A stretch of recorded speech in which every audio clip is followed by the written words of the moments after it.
মানে আমরা স্ত্রীর কাছে রোমান্টিক হইতেই পারি না, এটা হলো আমাদের বড় সমস্যা। এবং আমরা মনে করি যে আমরা তো অনেক কাজ করি, স্ত্রীদেরকে সময় দেওয়ার সময় আমাদের নেয়।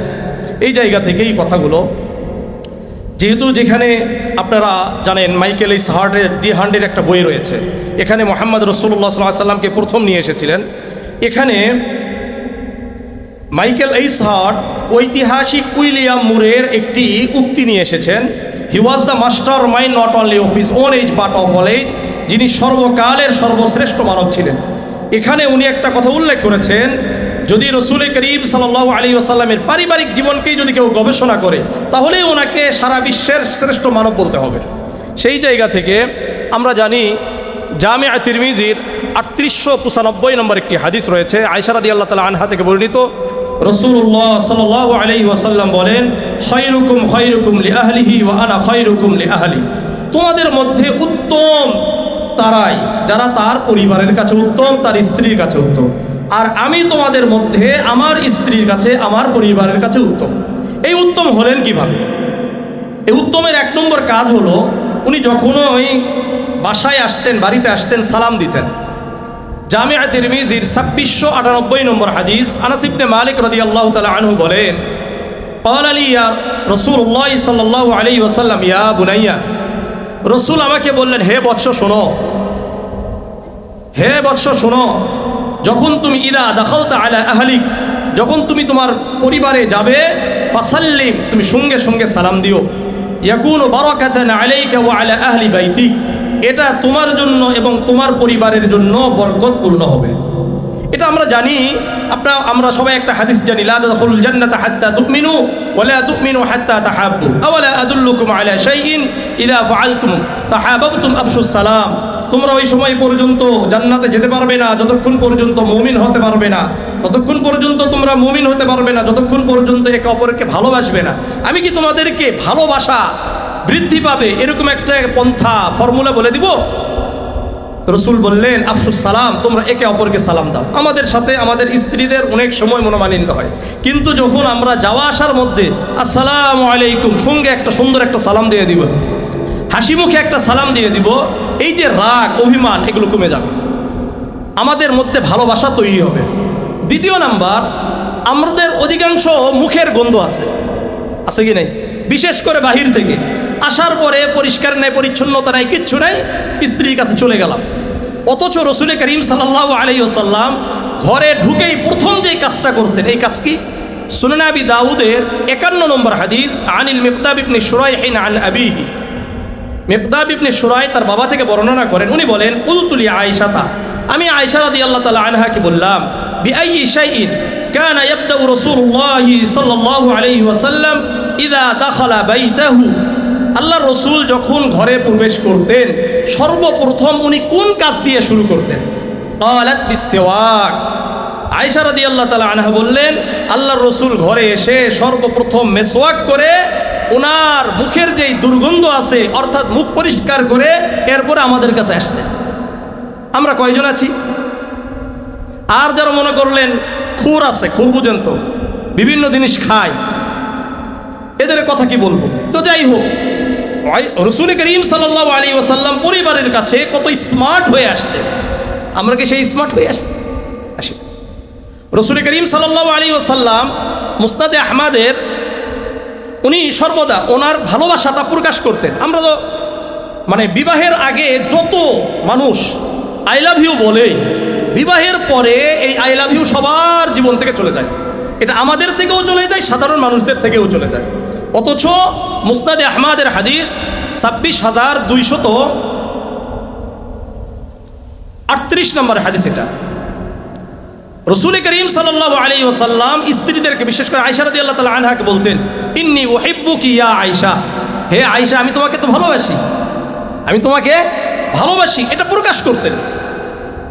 আপনারা জানেন আয়েশা রাদিয়াল্লাহু তাআলা আনহার নামকে অনেক সময় ইয়া আয়েশ বলতেন, আয়েশার পুরা বলতেন না, ছোট্ট করে নাম ধরতেন, এটা ভালোবাসার প্রকাশ।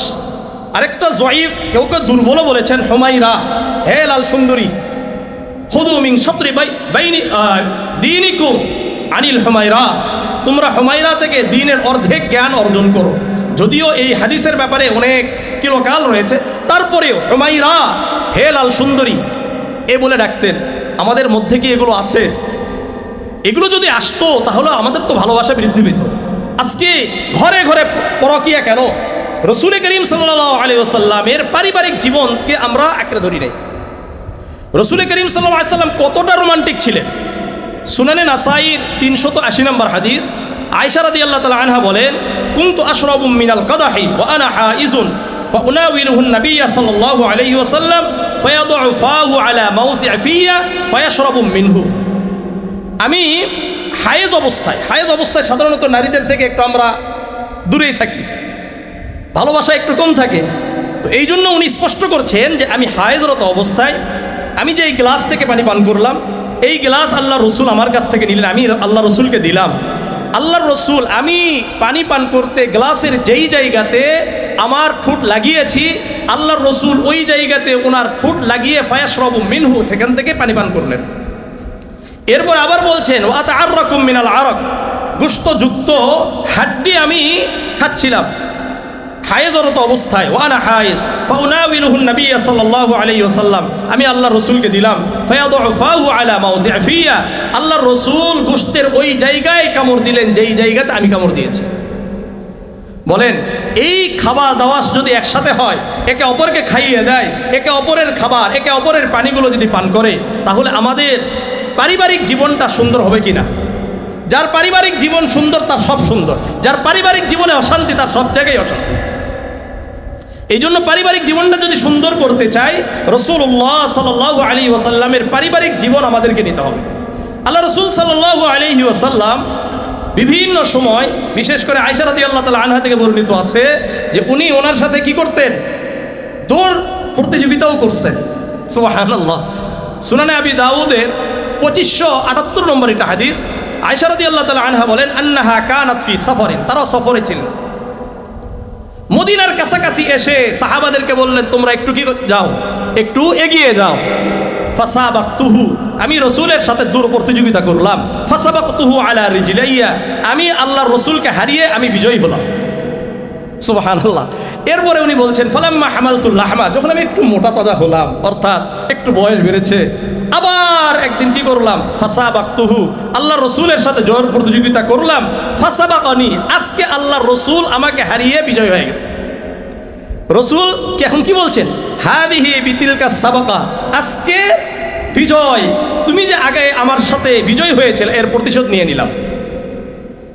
রসুল করিম সাল্লাল্লাহু আলাইহি ওয়াসাল্লাম কৌতুকও করতেন, একটু হাসি ঠাট্টাও করতেন। একবার বলছেন, শোনো, সহিহ মুসলিমের 2439 নম্বর হাদিস, আয়েশা রাদিয়াল্লাহু তাআলা আনহাকে বলতে, শোনো, ইন্নী লা আ'লামু, আমি জানি, ইযা কুনতি রাদিয়াতান আন্নী, কখন তুমি আমার উপর সন্তুষ্ট থাকো, ওয়া ইযা কুনতি আলা গাদাবা, আর কখন তুমি আমার উপর অসন্তুষ্ট থাকো, এটা আমি বুঝি। তা আমি জিজ্ঞাসা করলাম মিন আইনা তা'রিফু যালিকা, এটা কিভাবে বুঝেন? আল্লাহ রাসূল সাল্লাল্লাহু আলাইহি ওয়াসাল্লাম বলেন, শোনো, যখন তুমি আমার উপর খুশি থাকো তখন তুমি বলো লা রাব্বা মুহাম্মদ, মুহাম্মাদের রবের কসম করে তুমি কথা বলো। ওয়াইদা কুনতি আলাইয়া গাদাবা, আর যখন তুমি আমার উপরে অসন্তুষ্ট থাকো, রাগ থাকে, তখন তুমি আর রব্বা মুহাম্মদ বলো না, রব্বা ইব্রাহিম বলো, ইব্রাহিমের রবের কসম করে বলো। তখন আমি বুঝতে পারি যে তুমি এখন আমার উপর অসন্তুষ্ট।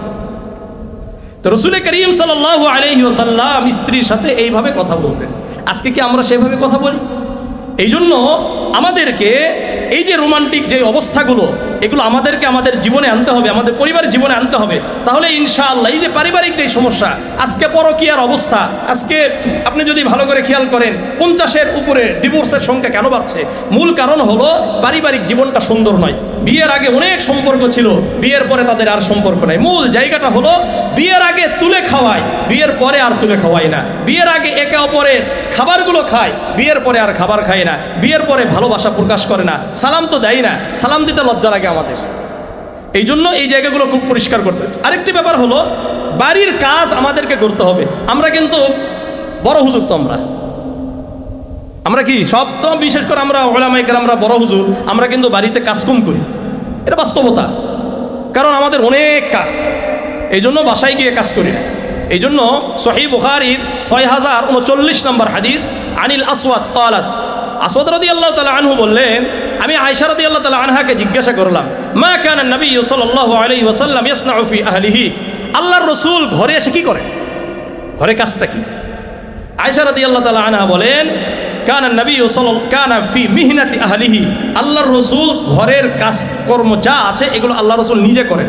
ফাইদা হাদারাতিস সালাত, যখন নামাজের সময় হয়ে যায়, কামা ইলা সালাত, নামাজ রক্ত হয়ে গেলে উনি নামাজে চলে যান। আমরা কি বাড়ির কাজকর্ম করি? সহিহ ইবনে হিব্বানের 5676 নম্বর হাদিস, রাসূল করিম সাল্লাল্লাহু আলাইহি সাল্লাম সম্পর্কে বলা হয়েছে, ইয়াখিতু সাওবাহু, উনি কাপড় সেলাই করতেন। ওয়া ইয়াখসিফু না'লাহু, উনি জুতা ঠিক করতেন। একটু চিন্তা করেন, ওয়া আমালু মা ইয়ামালুর রিজাল ফি বুয়ুতিহিম, সাধারণ মানুষরা যেইভাবে বাড়ির কাজ করে আল্লাহ রাসূলও সেইভাবে বাড়ির কাজ করতেন।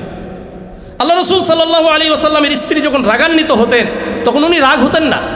আপনারা একটা হাদিস জানেন অনেকে, সহিহ বুখারীর 5225 নম্বর হাদিস, সংক্ষিপ্তভাবে বলছি। আল্লাহ রাসূল এক স্ত্রীর কাছে আছে, আরেক স্ত্রী খাবার পাঠিয়েছে। এই স্ত্রী রাগ হয়ে ওই খাবারের ইয়েতে থাবর মারছে, পড়ে গেছে, ভেঙে গেছে। আল্লাহ রসুল সাল্লাল্লাহু আলাইহি ওয়াসাল্লাম কি রাগ হয়েছে? রাগ হয় নাই, বরং আল্লাহ রসুল সাল্লাল্লাহু আলাইহি ওয়াসাল্লাম ওই ভাঙ্গা বাটিটা, পাত্রটা উঠিয়েছেন, নিজে খাবারগুলো উঠিয়েছেন, আর ওই খাদেমাকে বলছেন, শোনো, আসলে কি তোমার আম্মা জান একটু আত্মমর্যাদায় লেগেছে। কি লাগছে? আত্মমর্যাদায় লাগছে। পরবর্তীতে কি করলেন? আরেকটা বাটি, মানে এই ঘরের বাটি দিয়ে তাকে পাঠিয়ে দিয়েছে, তাকেও বুঝতে দেয় নাই, আবার তাকেও শান্ত করেছে, রাগ হয় নাই। আর আমরা হলে কি করতাম? এই জন্য আমি আপনাদের সবার কাছে উদাত্ত আহ্বান জানাবো। এবং আল্লাহ রসুলের আরেক হাদিস রয়েছে, সহিহ বুখারীর 101 নম্বর হাদিস, রসুল করিম সাল্লাল্লাহু আলাইহি সাল্লাম স্ত্রীদের জন্য আলাদা সময় বের করতেন, দিন বের করতেন। ইয়াইজুহুন্না ওয়া ইউআল্লিমুহুন্না, তাদেরকে ওয়াজ করতেন, তাদেরকে তালিম দিতেন। এই জন্য আমি আপনাদের কাছে উদাত্ত আহ্বান জানাবো, ইনশাআল্লাহ এই যে কয়েকটা হাদিস বললাম, এটা পুরাটা রসুল করিম সাল্লাল্লাহু আলাইহি সাল্লামের জীবনী থেকে। আর আমি আরেকটা কথা বলবো সবসময় সবাইকে, যে রসুলের জীবনটাকে বেশিরভাগই আমাদের উচিত হবে হাদিস থেকে গ্রহণ করা। কি থেকে? হাদিস থেকে গ্রহণ করা। বিশেষ করে হাদিস গ্রন্থগুলো থেকে আল্লাহ রসুলের জীবনী যদি আমরা গ্রহণ করি, বেশি বিশুদ্ধ এবং বেশি আমরা আকৃষ্ট হব ইনশাআল্লাহ। আল্লাহ রাব্বুল আলামিন আমাদের সবাইকে কবুল করেন। বিশেষ করে ইসলামী দাওয়া পরিষদ বাংলাদেশের আমাদের যারা আছেন, হাসিবুল্লাহ বিন সাঈদ ভাই আছেন, মুফতি রাশিদুল ইসলাম সিরাজি ভাই আছেন, আহমদুল্লাহ উজানবী হাফিজাহুল্লাহ আছেন, এভাবে যারাই সময় দিয়েছেন, আল্লাহ রাব্বুল আলামিন প্রত্যেককে কবুল করেন, তাদের মেহনতকে কবুল করেন। আল্লাহ রাব্বুল আলামিন এই ইসলামী দাওয়া পরিষদ বাংলাদেশকে পুরা বাংলাদেশ সহ সারা বিশ্বে পৌঁছে দেওয়ার তৌফিক দান করেন। আসসালামু আলাইকুম।